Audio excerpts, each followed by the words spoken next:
রাজধানীর মোহাম্মদপুরের বছিলায় হাইক্কা খাল উদ্ধারে অভিযান চালিয়েছে ঢাকা উত্তর সিটি কর্পোরেশন। খালের কিছু অংশে 3টি স্থাপনা পড়ায় সেগুলো ভেঙে ফেলা হয়েছে। এসব ভবন মালিকরা নানা ধরনের অভিযোগ করেন। ওয়ালটন মাইক্রোওয়েভ ওভেনের খাবার গরম রাখে দীর্ঘ সময় ধরে। Walton microwave oven. এটি মোহাম্মদপুরের হাইক্কা খাল। একসময় পানিতে ভরপুর থাকলেও কালক্রমে বেদখল হয়ে যাওয়ায় অনেকটাই বিলীন হয়ে গেছে। খাল উদ্ধারে অভিযান শুরু করেছে ঢাকা উত্তর সিটি কর্পোরেশন। যেসব ভবনের অংশ খালের জায়গায় পড়েছে সেগুলো থেকে জিনিসপত্র সরানোর পর ভেঙে ফেলা হয়েছে।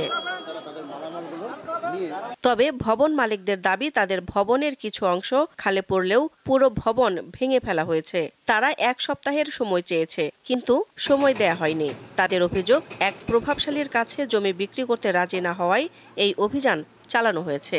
ওই সালাম স্টিল ওনার কাছে আমরা জায়গা পাবো সেটা চাওয়াতে এই কাজগুলো সে করাইতেছে।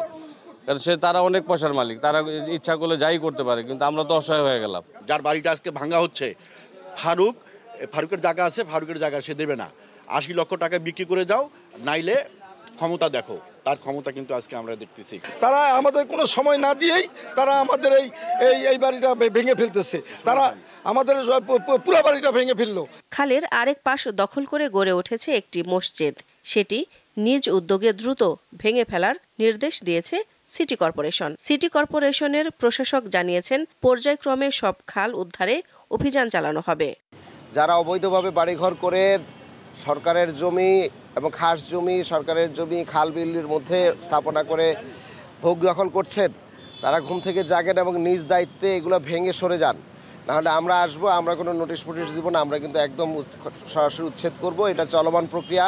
তিনি জানান, রাজুকের অনুমোদন ছাড়া যেসব ভবন গড়ে উঠেছে সেসব স্থাপনাও উচ্ছেদ করা হবে।